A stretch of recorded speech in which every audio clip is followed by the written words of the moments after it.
Hi everyone, I'm Toluani Oloke. I'm a doctoral student in Public Relations, International PR, to be specific, in public advocacy here at the College of Journalism, University of Florida. Well, a little bit about my background. I had my bachelor's degree in English language from Nigeria, and then I had a master's degree in the same English language. Then I proceeded to Florida State University, where I got another master's degree in integrated marketing and management communication. That's what we know as IMC, and that's actually a marketing mix of public relations, marketing, advertising, and so on. So that's like a marketing mix. If you ask me why don't I have a master's degree in PR as part of my background, it's well basically because there is no specific PR program available in Nigeria. So you either have to study mass communication, which is very recent, like it has not been in existence for long. So a lot of people who were interested in studying mass communication or advertising and courses like that had to either study English or study business management. So that's it about my educational background. So I graduated with my bachelor's in 2007. Then I got my first master's in 2011, in my second master's in 2013. And then I'm here studying for my PhD, hoping to graduate in 2018. So the degree in PR was what I got. Well, I would say PR, but integrated marketing communication was what I got in 2013, and that was what actually set me on the path for a career in public relations. So, talking about my job experiences, I did not practice public relations in Nigeria, but I practiced in other countries in West Africa. So, I have experience in three other countries apart from my home country practicing international public relations. And I also practiced here in the United States right after my master's degree. I I worked with a healthcare agency in Conyers, Georgia. I was the only PR person there, and I was also working in dual positions as a business development expert. So, talking about the challenges of public relations in West Africa, and I would say maybe in Africa as well. Uh, practice of the practice of public relations in Africa is very different from what you have here in the United States because there are many things to think about. The first one is first in Nigeria there are no public relations undergrad programs that you can study. So there is no way you can get a first degree in public relations in Nigeria because there are no schools that offer them. You either have to do business management or you study English and then go on for a master's in mass communication. Because, well, I think mass communication is considered interdisciplinary to some extent. So, a lot of people get their first degrees in the arts and humanities, like whatever you want to do, maybe sociology, psychology, English, languages and literature, linguistics, and all that. Then they go on to get a graduate degree in public relations, as you may want to put it. So, public relations profession in West Africa generally, there are quite a lot of challenges, and the first one is that there are limitations when it comes to technology. As we know, lots of African countries are still developing countries. I can't really say that we have quite a number of developed countries in Africa. So it's difficult to come across. It's difficult to practice public relations, especially when it comes to the availability of technology and the internet, most especially. And you would agree with me that right now the world is a global village, and that is powered by the Web 2.0 that we call the internet. So that's one limitation that you first face. I remember quite well that I had issues having internet access because internet access in most of these countries are pay as you go. It's not something you pay on a monthly basis. So you're paying like thousands of naira or whatever the currency in that country is to get internet access just for a few minutes, and then it's over. because it just bonds your megabytes. They give you megabytes. You could pay as much as 5,000 naira for maybe 100 megabytes, and just imagine what you want to do with 100 megabytes in this internet age. So the first real challenge practicing public relations in Africa generally is technology and the availability of the internet. While I was working, my major responsibilities were to do the press releases, media relations, organize events. That's basically part of the things that we did. And I was also in charge of health communication campaigns in three countries that were Guinea, Sierra Leone, and Liberia. So basically, I was sending the news reports, media releases. I was on top of my game as far as health campaign and awareness was concerned in each of these three countries. And it was really challenging because what works in one country would not work in the other country. You ask me, yes, it is still the same African continent, but there are still differences from country to country because we have different cultures. There are some things that are similar to us, well, apart from the color of our skin, there are some other things that are similar from one country to the other, but there are other inherent things, factors that are cultural and that are very sensitive that make it different. So basically, my second challenge was navigating and understanding how to adapt or how to localize my campaign strategies differently from the previous country, because what worked in Sierra Leone was definitely not going to work in Liberia, and what worked in Liberia definitely did not work in Guinea, especially when I worked in Guinea, where it was that was a francophone country, and here I couldn't speak much of French. I could only speak basic French, and I could not even speak the dialects of French that was spoken in Guinea. So that was another big challenge. And my day generally would start very early in the morning, like 8 a.m., because I had to get out, send out reports, and get in touch with media, the pressmen, the bloggers, the journalists. I had to work with them.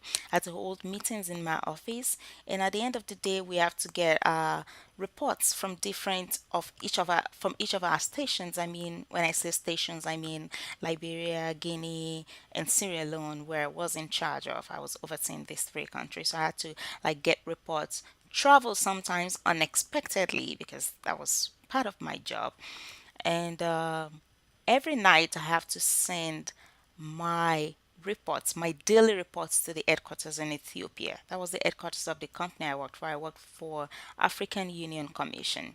That's like the equivalence of what you call the European Union or the United Nations. So I worked with the African Union Commission. I had to send my reports every night, and consider the fact that I said internet was a problem. So most times I missed out sending my reports, or the internet was too slow, or then my data ran out, and then I would be stuck, and there was no way I could send my reports sometimes, and I had to just be on top of that and answer to all that. So it was really challenging. So technology was a challenge, culture was another huge challenge, language differences was another big, big problem. Um, well, what people think about public relations? Well, unfortunately, in Africa, a lot of people think about public relations the same way they think about journalism. An average Nigerian, an average African person knows no difference between PR and journalism. They even know no difference between public relations, marketing, journalism, and just name it. As far as they are concerned, you're all journalists. So it's very difficult defining our relationship, defining the terms of reference for a public relations professional. Um, so, are there any professional PR associations? Yes, there are professional PR associations in Nigeria, and I saw that the textbook mentioned one, and but well, I think there's only just one that is well recognized in Nigeria. the Institute of Public Relations, the Nigerian Institute of Public Relations, and they call that the NIPR, Nigerian Institute of Public Relations. I know that exists in Nigeria, but well, it's not so well, the public relations profession is professionalized, but in Nigeria it's not really professionalized because the profession is still struggling to get to the point of being recognized as a distinct profession on its own. I tell you, a lot of parents will not even listen to their kids to tell them they want to go and study mass communication in school or that you want to go and study English. They're just going to ask you, that's not a professional course because a lot of people don't even think about it as a profession on its own. They just think about it as the way you use language or communication skills, and they think it's something everyone else can do as long as they are smart and charismatic.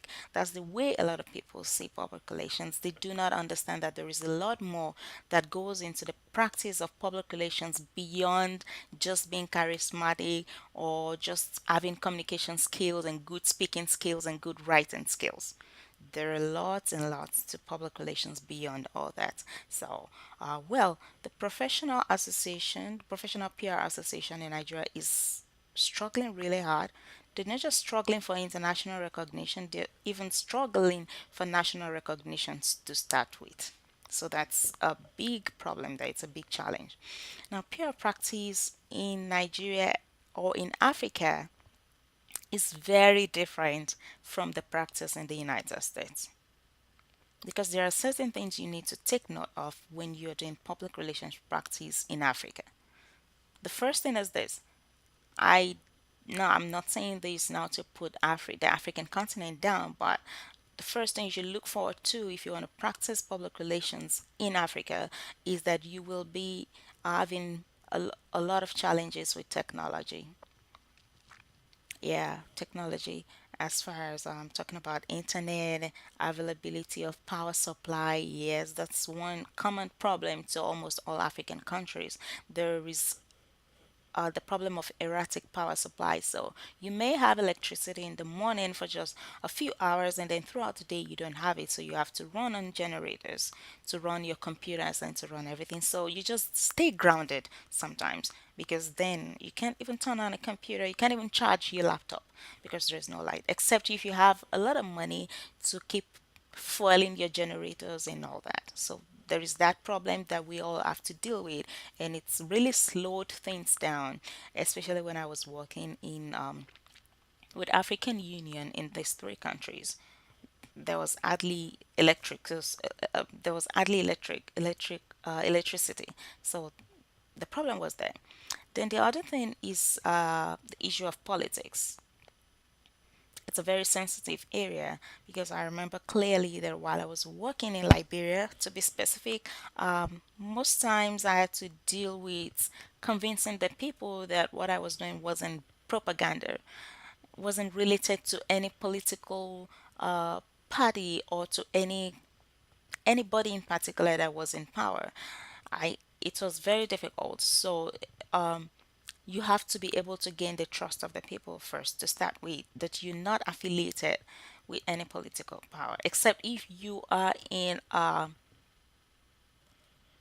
political public relations. Well, at that point, you may not be able to say you are neutral. But if you're practicing public relations in any other field, be it health, be it advocacy or activism or whatever type of PR you're practicing, you have to take into consideration the political climate of where you are. So it will work better for you to speak with people first before you even start your job.